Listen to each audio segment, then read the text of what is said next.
5 মাস ধরে পরিবারের সাথে কোনো যোগাযোগ নেই 14 যুবকের।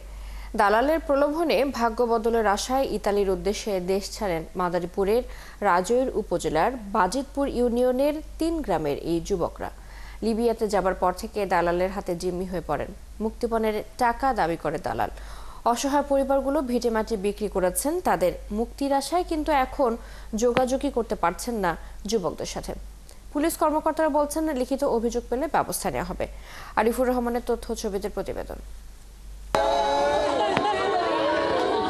মাদারীপুরের রাজৈর উপজেলার বাজিতপুর ইউনিয়নের পাখুল্লা, চৌরাশি ও বাজিতপুর গ্রামে 14 যুবক ভাগ্য বদলের আশায় 1 বছর আগে ইতালির উদ্দেশ্যে দেশ ছেড়েছিলেন। দালালকে দিয়েছেন 15 থেকে 20 লাখ টাকা। লিবিয়া পর্যন্ত যাবার পর বদলে যায় দালালের রূপ।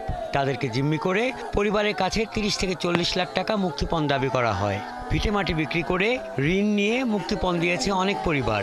মুক্তি তো মেলেইনি, উপরন্ত 5 মাস ধরে পরিবারগুলোর কোনো যোগাযোগ নেই যুবকদের সাথে।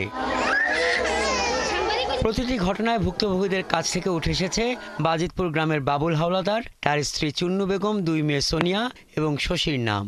লিবিয়া পর্যন্ত গেলে 10 লক্ষ টাকা দেবেন, আর ইটালি পৌঁছাইলে আর 5 লক্ষ দেবেন। তারপর আমরা 10 লাখ দিছি, তারপর লিবিয়া যাওয়ার পর আবার দিছি 5 lakh. Colour expert, George sap এবং মাইল্ড অন হ্যান্ডস টেকনোলজি সমৃদ্ধ অরিক্স ক্রিস্টাল ওয়াশ আপনার লন্ড্রি এক্সপার্ট।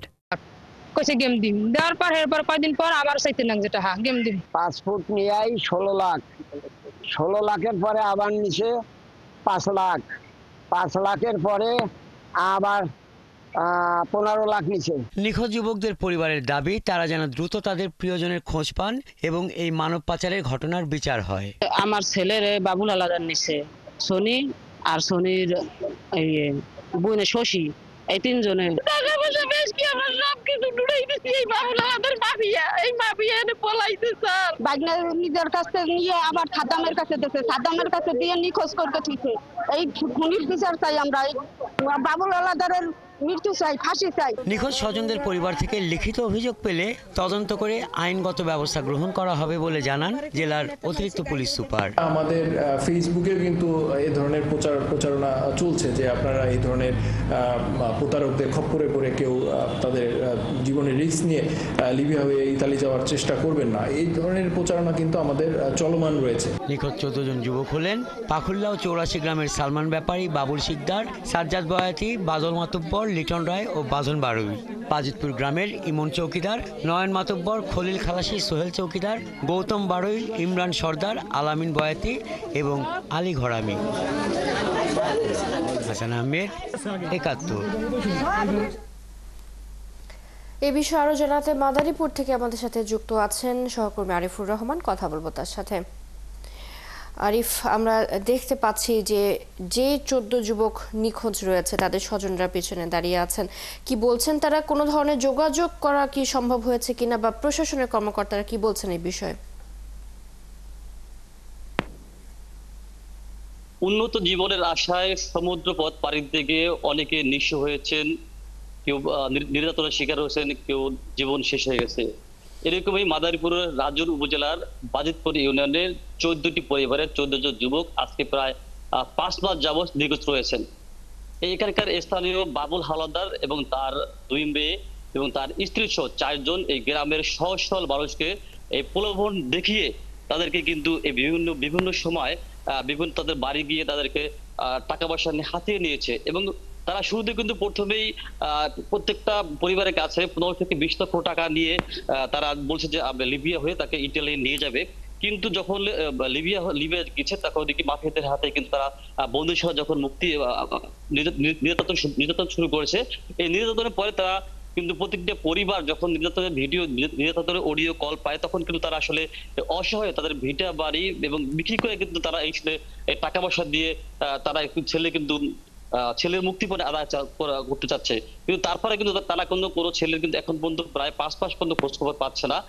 তারা কিন্তু আসলে এখন তাদের ছেলেও হারিয়েছে এবং তাদের পরিবার নিঃস্ব হয়ে গেছে গিয়া। তাদের যে ভিটা বাটি সম্বল ছিল সেটা কিন্তু এখন আর সেটাও নেই তাদের কাছে, এবং তারা বিভিন্ন সময় বিভিন্ন চড়া সুদে কিন্তু বিভিন্ন এনজিও থেকে তারা কিন্তু ঋণ করেছে। আমরা এখানে কিন্তু ভুক্তভোগী বেশ কয়েকটি পরিবার আমাদের পাশে দাঁড়িয়ে আছে। আমরা কথা বলতে চাবো আসলে এখন কি অবস্থা আছে, আপনাদের ছেলেদের সাথে কোনো কথা বলতে পারছেন কিনা, অথবা দালালের সাথে কথা বলতে পারছেন কিনা?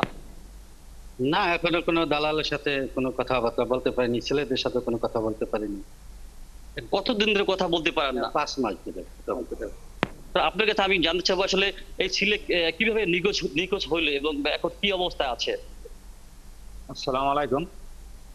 তারা বলছে যে গেম দেব, গেমের কথা কইয়া এক বাসা বলে আরেক বাসায় নিয়ে বলে দর্শে বলে পোস্টার সঙ্গে দর্শে এই পর্যন্ত 4-5 মাস বেগে কোনো খোঁজ খবর নাই। ক্যাম্পে তো নিছে না, এখন নিছে ওরা যেভাবে কয় আমরা ওইভাবেই শুনি। অনেক ভিটে বাড়ি বেশি টাকা পয়সা দেওয়া, ওই যে মনে করেন সুদে টাকা আনা, সুদে টাকা আনছি, মনে করেন যে আবার ইঞ্জেকশন টাকা পয়সা উড়ে আনছি।